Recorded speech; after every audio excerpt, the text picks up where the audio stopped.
Andy Hoare, welcome to Friday 15, everyone. Brian Beck here with Andy Hoare, Master B2B. Excited to be here, Andy, on another Friday in March 1st. It's my birthday today. Oh, my goodness. I'm getting That's old. right. It is your birthday. Happy birthday, Brian. Thank you, sir. I can't stop this progression. I'm not getting younger. You know, I was kind of hoping I get born. I was born on a. If I was born one day earlier, I would only get older every 4 years, right? Because of the leap year. But I happen to be born on March 1st, not February 29th. Anyway, welcome everyone. We got a great topic. Go ahead, Andy. I was gonna say, are you gonna go to Chuck E. Cheese later for your birthday? Yeah, I'm thinking about it. Yep. Yeah, because I'm only 9. No, I'm not. No Chuck E. Cheese in my agenda. That ended a few years ago when my son turned 8 or 9. So, anyhow, everyone, we got a great topic today and a lot to cover. So let's get right in on it, Andy, with our breaking news. Let's see, where's our breaking news button?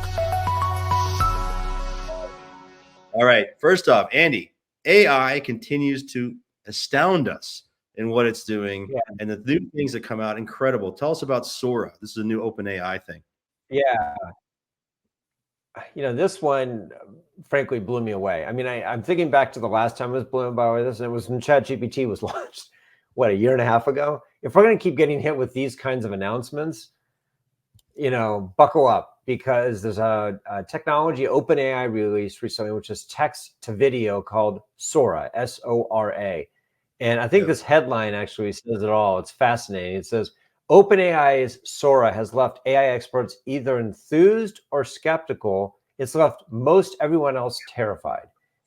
And the reason why is because literally in one sentence, you could create a video on your own. So there's a couple of examples here we wanted to show. So this is a video, and we're not going to show the video. It's a still image of it. But for those of you who can see it, it's of a group of labs, dogs, that are playing in the snow. And you ran the video. Oh, what's that? Not laboratories, Labradors. Yes. Yeah, Labradors. Did I say laboratories? No, you said labs. Oh, labs. Oh, I see. You're being ironical. Okay, great. But you know, if you saw these videos, you would have no idea. Now, this would have taken professional graphic designers to create something like this, or a film crew, quite a bit of time to create. Instead, in a couple of seconds, there it is. Another one is a video of an animation that they created, that they shared, which will rival anything that you've seen on Pixar. This is of a little goblin-like creature that's looking at a candle, and you can see the reflection in the eyes, etc., the detail on it. The point of this is what, you know, Pixar's animation studio would have spent months or years creating, like at the detail level. With Sora, it's done in a matter of seconds. So what's funny though is we're not just like, at least I'm not surfing the internet looking for videos. Maybe you are, Brian, but you know, we're not out looking for videos and looking for evidence like this. But we did see an interesting article that prompted us to consider Tyler Perry. It was about Tyler Perry, I should say. And for those of you who know Tyler Perry, he's Medea. He plays this character in these comedies. And he's also a movie mogul because he created his own series of movies and he produces other people's movies. Well, this headline caught our eye because it said that he announced he was going to hold off on an $800 million studio expansion in Georgia, which is where he was building out his own version of Hollywood, basically, after having seen Sora. And he said, how can I possibly justify creating all this, you know, these studios with professionals who are using cameras and fake backgrounds to make it look like somebody's on the moon or on Everest, when I could just literally use this Sora to create it? And he said he's already tried using it to put makeup on his face that he would have to sit in a chair for hours to do. And Sora can do it now instantly. And so, you know, within 1 week of announcing this new technology, this happened. So imagine where this is going. But you saw another article. Yeah, I saw another article I wanted to highlight, Andy, because I've been saying for 5 years that these aggregator and accelerator models for Amazon selling and for brands to sell on Amazon, they don't work. So let me give you a little bit of context here. So the businesses 5 years ago, this business model called aggregators came about, where small 3P Amazon sellers were selling their business to these aggregators who would then instantly improve the business with better supply chain and marketing and data and analytics.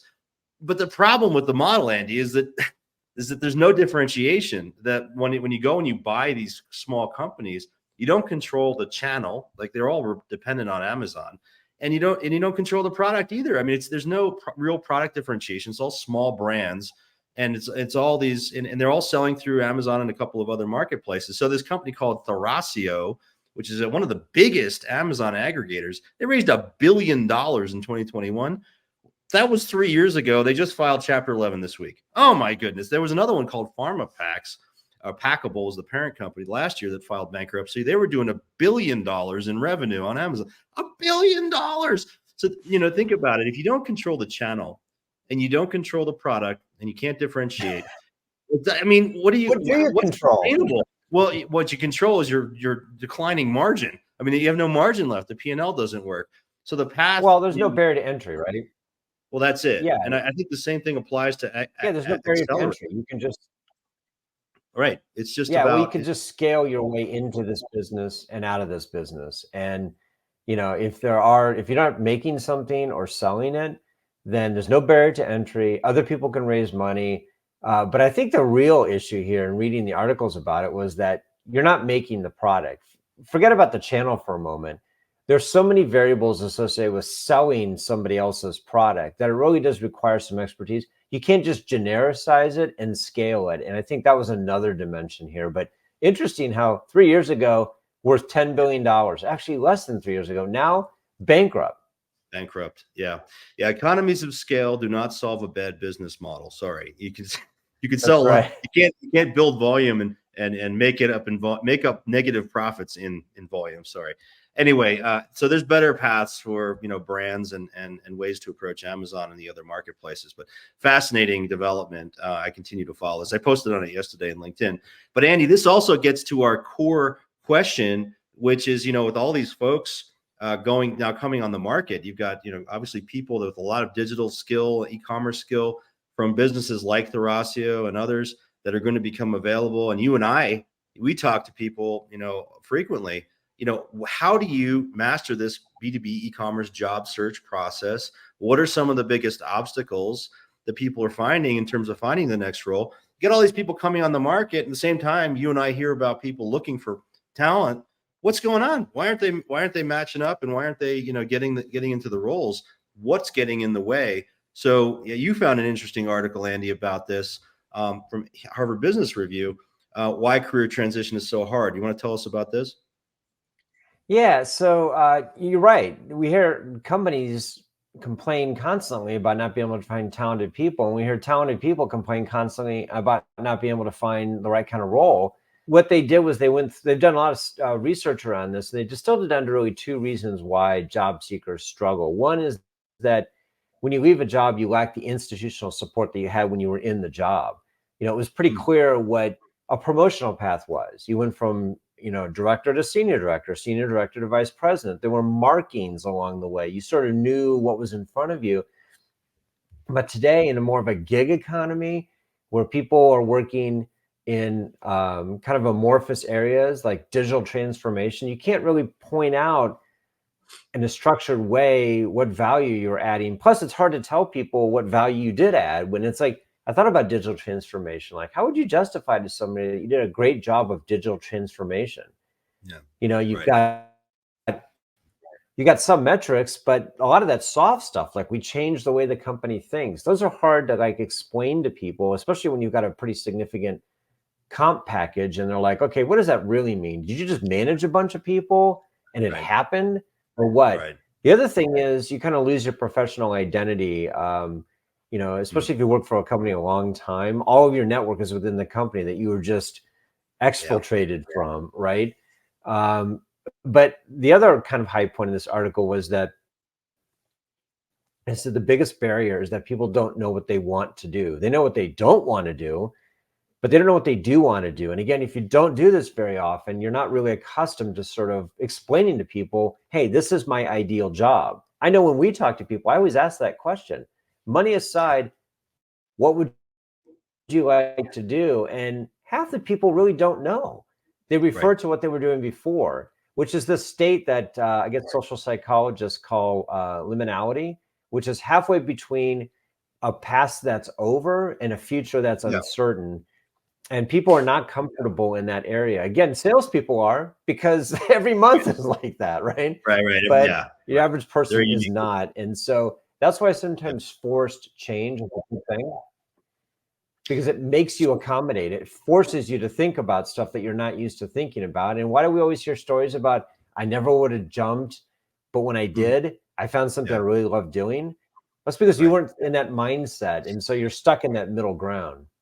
So how do people find jobs, Andy? I mean, so you pull this we pulled this data together too about the traditional paths to finding the next role, right? And these are kind of the ways people do it: networking, using LinkedIn, right? And we see people endorsing one another on LinkedIn, that sort of thing. Recruiters, obviously, but the recruiter world is one where they know about the jobs, but also it's very focused. It's not necessarily I don't find that it has to be what they're working on today, right? So the recruiters, there's so many of them. And if you're a job seeker, going to a recruiter, making sure that you're networked to them, et cetera. But in terms of actually, you have to fit what they're looking at right at that moment, right? And then, of course, Right. there's the traditional, job sites and boards, right? And this is the way that most people think, particularly they've been working for a company for 40 years or 30 years or 20 years. They go and they go, oh, let me look it on Indeed or Career Builder or ZipRecruiter or LinkedIn, right? So any thoughts on this? I mean, this is what I see. Well, just that, the article pointed this out too, about the networking part. That's clearly the most important Networking. Yeah. one. And we'll talk about that a bit more in a second. But this is two types of know, or people you've been, haven't been acquainted with in some time. It's also the idea of the strength of weak ties. That's where the bond group. And that's the group where you go deeper with the existing friends, and they're kind of your emotional support network. Yep. But they studied this. LinkedIn had an article about this, 20 million people in this research study, and they found that the vast majority of people who got jobs through LinkedIn or reported having success got it by networking with people in the second, third, and fourth concentric circle. That's right. That's right. Well, so we got this unconventional and conventional way. This was generated by AI, right, Andy? But tell us about It this. was, yeah, the images were.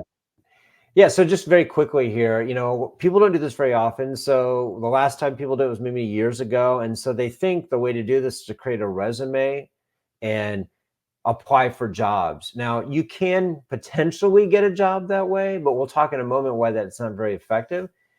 Hmm. The new way of doing this is, and we've even talked about this before, that it's better to, I like to joke, work for a company before you work for a company.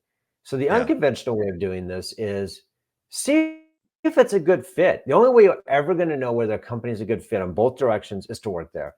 They can hook you up with the CEO, they can wine and dine you, you can put on a good show. At the end of the day, you're not going to know whether you like it there and whether they like you there until you actually do it. So why not just do it? That way you kill a couple birds with one stone. Now, it's not always possible to do that, but with executives, when they're, for example, Rift, they Yeah. do get severance packages and there's time.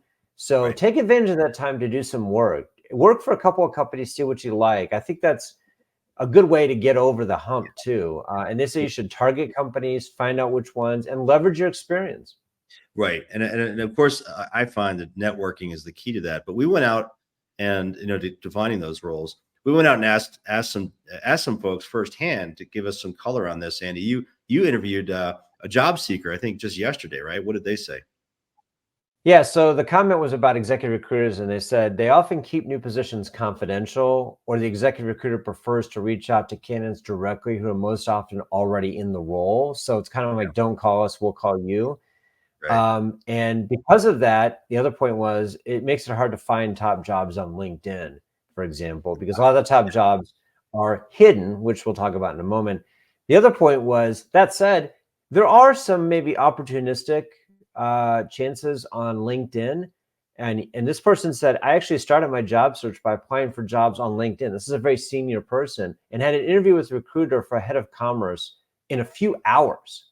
Wow. He said, unfortunately, the role was too junior, but it shows that for the right kind of Interesting. roles, LinkedIn could work. Right. Right. And you also talked to a recruiter. This is interesting. Some interesting data here. Yeah, this is fascinating. So this person who's been doing this for a long, long time, who's seen through multiple generations of recruiting, said, "Look, networking is the name of the game. That's where most of the jobs are filled. Um, Mhm. your odds of landing a job through a job posting is something around 3%. Well, that's Wow. not very good. Those aren't very good odds. So just randomly applying for jobs probably doesn't make sense. This is the biggest insight. 30%, according to this individual, 30% of the job market is hidden, meaning there's no job requirement that's been created. The company oftentimes wants to keep the job confidential, especially the more senior the position, or a person literally just left Wow. and they haven't had a chance to do this. But if you're on top of mind, if you're Johnny on the spot, so to speak, you can slide into some of these opportunities before it ever gets out. Because that's the other problem. By the time a job description is published externally, this person said the company is late in the recruiting process because the job has already been socialized internally quite extensively. So when you see something come available externally, chances Yeah. are several internal candidates are already on the docket, and it's really hard to compete with people internally. So you got to be there when the roles open up, and that's somewhat difficult to do. But the way to do it, to your point, is to have extensive networks. One last point he said is, what we said: create a target company set of companies and reach out to those companies and basically offer your services.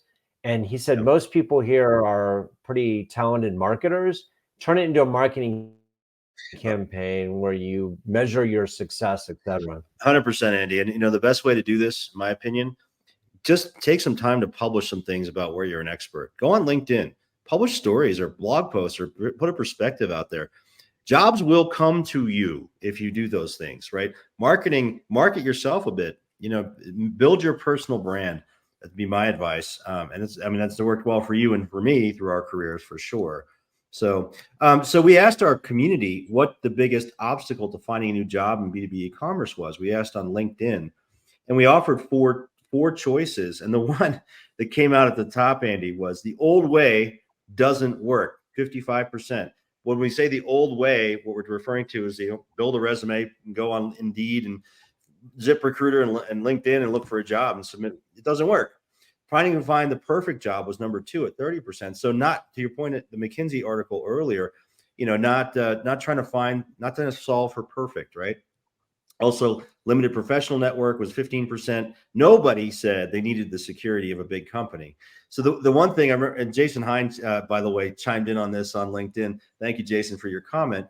He said, hey, you know what the number one obstacle to finding a new job is that the company that's hiring doesn't understand what they're hiring for. So yes, Jason, I agree with that. There's not much a job seeker can do about that, but I would agree it is a big issue. But the nice part about all this, Andy, is the networking piece, which is very important, is something that we at Master B2B solve for, right? So here's some of our upcoming events. Those of you watching this, we have a whole host of roundtables in cities around the country coming over the next few months. Chicago next week, Andy, on March 5th, Atlanta, Dallas, Minneapolis, Denver, and of course our summit on June 4th. We still have a few sponsored seats available for that, but we're getting close to capacity. So go to our website, masterb2b.com, and request a seat there. So we hope you can join us. And of course, our forum, which is continuing to grow. Just go to Master B2B, click on forum. It's practitioners only. Look forward to seeing you in there as well. Andy, we did a terrible job today. We're at Friday 21 here. So, Too much so good folks, hopefully, information to share. I guess, yeah, we're getting ambitious with everything we're trying to cover here during our Friday 15s. But folks, we will be back again next week at 9 a.m. Eastern time for another Friday 15. Hopefully, we'll get it to it in 15. Look for our LinkedIn announcement soon. And remember, you can always get this on your podcast, your favorite podcast service, Google Play, Amazon, or excuse me, Apple or Spotify. So we look forward to seeing you guys next week on another Friday 15.